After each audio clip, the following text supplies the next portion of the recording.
আসসালামু আলাইকুম। তো সবাই কেমন আছেন? সবাইকে গুড মর্নিং। সকাল হতে হতেই ভাবলাম যে আজকে একটু ঘুরতে যাই নানা বাড়িতে। অনেক দিন হলো নানা নানুকে দেখি না। তো আমি প্রথমেই চলে যাচ্ছিলাম গোসল করতে, তাই কাপড় নিয়ে নিচ্ছিলাম। এখানে আমি কোনটা নেব ভাবছিলাম, ইয়েলো না পিঙ্ক।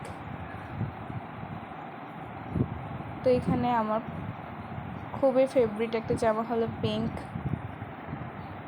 তাই আমি পিঙ্ক কালারটাই নিয়ে নিলাম। তো এখন আমি গোসল করতে চলে যাচ্ছি, তাই কাপড়গুলো রেখে দিচ্ছি উপরে, আর গোসল করার জন্য গোসলের কাপড় পরে নেব।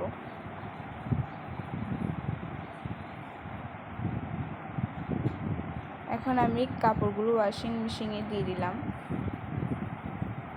এখানে পাউডারও দিয়ে দিচ্ছি যেন কাপড়গুলো সুন্দর করে ধুয়ে ফেলা হয়। তো আমি ওয়াশরুমে চলে গেলাম।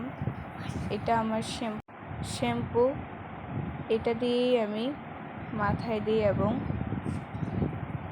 আমার শরীরে দিই। তো আমি নিশ্চিন্তভাবে গোসল করে নিচ্ছিলাম।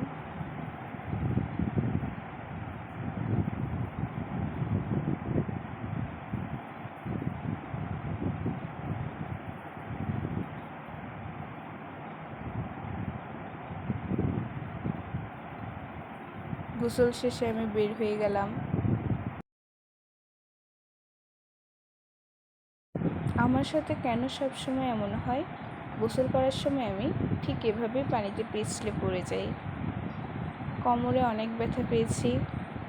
তো আমি আমার ওয়াশিং মেশিন থেকে কাপড়গুলো দেখছিলাম ধোয়া হয়েছে কিনা, আর কাপড় চেঞ্জ করে পিঙ্ক কালার ড্রেসটি পরে নিচ্ছিলাম। তো এখন আমি ভাবছিলাম আমি কি কাপড় দিয়ে চুলগুলো শুকিয়ে নেব নাকি হেয়ার ড্রায়ার দিয়ে চুলগুলো শুকিয়ে নেব।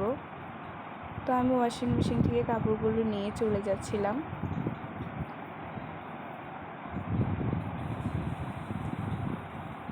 তো কাপড়গুলো আমি আমার ওয়ার্ড্রোবে রেখে দিয়ে, আল্লাহ আমি ভুলে গিয়েছিলাম আমার তো হেয়ার ড্রায়ারই নেই। থাক, ওইখানে যেতে যেতে এখানে প্রকৃতির হাওয়াতেই আমার চুল শুকিয়ে যাবে। তো এখান থেকে আমি একটা ব্যাগ চয়েস করে নিয়ে নিলাম। তো এখন আমি নিচে যাচ্ছিলাম জুতা পরার জন্য।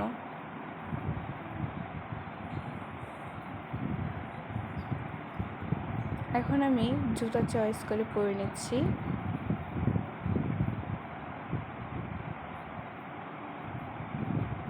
এখানে অনেক জুতাই আছে, আমার এখানে অনেকগুলোই ভালো লাগছে, কিন্তু কোনটা পরবো আমি আসলে কনফিউজ হয়ে গিয়েছিলাম। তো তাই আমি একবার ইয়েলো একবার ব্রাউন অনেক কালারের জুতা দেখছি, তো শেষ পর্যন্ত ইয়েলো কালারের জুতাগুলোই পরে ফেললাম। এখন আমি ভাবছিলাম নানু বাড়ি কি বাস দিয়ে যাব নাকি ট্রেন দিয়ে। তারপর ভাবলাম ট্রেনে হয়তো তাড়াতাড়ি হবে, তাই আমি ট্রেন দিয়ে যাওয়ার জন্য ট্রেন স্টেশনে চলে গেলাম। তো প্রথমে আমি আমার বিকাশ থেকে টাকাগুলো তুলে নিচ্ছি।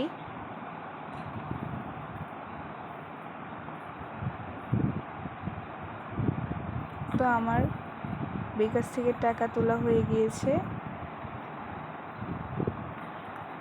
তাই আমি এখন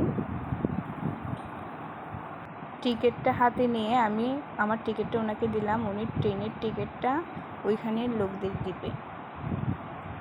তো আমি কিছুক্ষণ অপেক্ষা করছিলাম ট্রেনের জন্য। তো যখন দেখলাম ট্রেন চলে আসলো, তখন আমি ট্রেনে উঠে যাচ্ছি।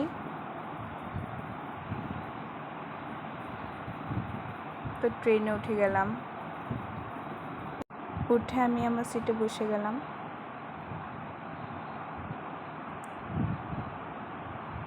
তো অনেকক্ষণ অপেক্ষা করার পর আমার ট্রেনটা ছেড়ে দিল। তো যাচ্ছিলাম আর চিল করছিলাম, খুবই আনন্দ লাগছিল। আবার ট্রেনে গান লাগানো ছিল, খুবই ভালো লাগছিল। আল্লাহ আল্লাহ, ট্রেন থামার পর এত জোরে আওয়াজ হয়, আমার মাথা খুবই ব্যথা করছে এই আওয়াজের কারণে। তো আমি সেখান থেকে উঠে পড়লাম। তো আমি দেখছিলাম যে এটা কোন স্টেশনে আসছে, এটা কি আমার নানুর বাড়ির স্টেশন কিনা। তো দেখলাম যে না, এটা অন্য স্টেশন। তাই আমি আবার আমার সিটে বসে গেলাম। সত্যি ট্রেন দিয়ে যাওয়ার মজাই আলাদা। আমার ট্রেনে অনেক ভালো লাগে, বাসে শুধু বমি আসে। তো এখন দেখলাম যে আমার স্টেশন চলে আসছে, আমার নানুর বাড়ির স্টেশন। তাই আমি ভালো করে দেখে নিলাম।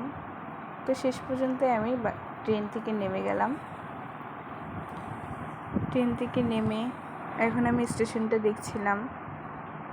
তো এখন চলে যাব নানু বাড়িতে। তো আমি ফাইনালি নানু বাড়ির গেটের সামনে চলে আসলাম। আমি প্রথমে নানু বাড়ির উঠানের সামনে দিয়ে যাচ্ছিলাম বাসায়। তো বাসায় ঢুকেই অনেক দিন পর অচেনা সব কিছুকে যেন আপন করে নিচ্ছি। আসসালামু আলাইকুম, কেমন আছেন নানু? ওয়ালাইকুম আসসালাম, কেমন আছো আমার প্রিয় নাতনি? এই তো আলহামদুলিল্লাহ, আপনি কেমন আছেন? অনেক দিন পর আপনাকে দেখলাম। তো তোমাকেও তো অনেক দিন পর দেখলাম। তো তুমি ভালো আছো তো? হ্যাঁ, ভালো আছি নানু, তোমাকে অনেক দিন পর দেখলাম। তো যাও এখন উপরের রুমে গিয়ে রেস্ট করো, অনেক জার্নি করে এসেছো। হ্যাঁ নানু, আমি যাচ্ছি উপরে। তো আমি উপরে চলে যাচ্ছিলাম। তারপর আগে ভাবলাম যে নানার সাথে দেখা করে যাই। আসসালামু আলাইকুম নানা, কেমন আছেন? ওয়ালাইকুম আসসালাম নাতনি, কেমন আছো? অনেক দিন পর তোমার সাথে দেখা। নানা, আমার খুব খারাপ লাগছে, আমি একটু পর এসে আপনার সাথে দেখা করব। তো আমার খুব খারাপ লাগছে, তাই আমি ব্যাগ টেক রেখে প্রথমে আমি আমার নানুর ঘরটাকে দেখছিলাম। সত্যি খুব সুন্দর করে সাজিয়েছে আমি আসবো বলে। নানু কিন্তু অনেক সুন্দর করে সাজাতে পারে। আমি মনে মনে ভাবছিলাম আমার সাথে যাওয়ার সময় আমি আমার নানুকে নিয়েই চলে যাব। আমার কেন যে আর একা একা থাকতে ভালোই লাগে না। তো আমি নিচে চলে যাচ্ছিলাম, নানু ডাকছে। জি নানু, বলো। এই কত দূর থেকে এসেছো জার্নি করে? তুমি একটু ডাইনিং টেবিলে বসো, আমি তোমার জন্য চাউমিন বানাচ্ছি। জি আচ্ছা নানু, আমি বসছি। কতদিন হলো তোমার হাতে চাউমিন খাইনি, আজকে পেট ভরে খাবো। একটু বসো, চাউমিনটা রান্না করে দিব, পেট ভরে খেয়েও। জি নানু।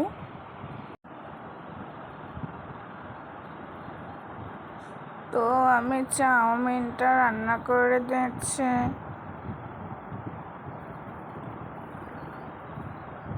সত্যি নানু, খুব ঘ্রাণ আসছে, অনেক মজা হবে লাগছে।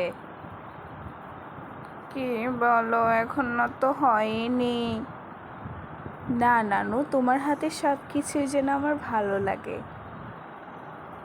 হ্যাঁ, তোমার তো ভালো লাগবেই, তুমি তো আমার একমাত্র নাতনি বলে কথা। আসলে নানু, আমার তোমার সব কিছুই অনেক ভালো লাগে।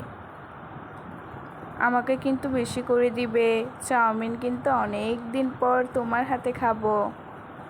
হ্যাঁ হ্যাঁ, তুমি আমার নাতনি বলে কথা। হ্যাঁ হ্যাঁ, তোমাকে না দিয়ে কাকে বা দেব? তুমি আমার একমাত্র নাতনি বলে কথা। নাও দেখে এবার চাউমিনটা খেয়ে বলো কেমন হলো। সত্যি নানু, আমার দেখেই মনে হচ্ছে কত মজা হবে। বাহ, অনেক সুস্বাদু নানু। সত্যি আমার পেট ভরে গেল, অনেক মজা হয়েছে। আচ্ছা নানু, আমি রুমে গেলাম। প্রথমেই তোমাকে একটা কথা বলতে চাচ্ছিলাম, সত্যি তোমার চাউমিনটা অনেক মজা হয়েছে। এখন আমি রুমে গেলাম। তো আপনাদের এই ভিডিওটি ভালো লাগলে অবশ্যই লাইক কমেন্ট শেয়ার করবেন। ভালো লাগলে অবশ্যই পাশে থাকবেন। আল্লাহ হাফেজ।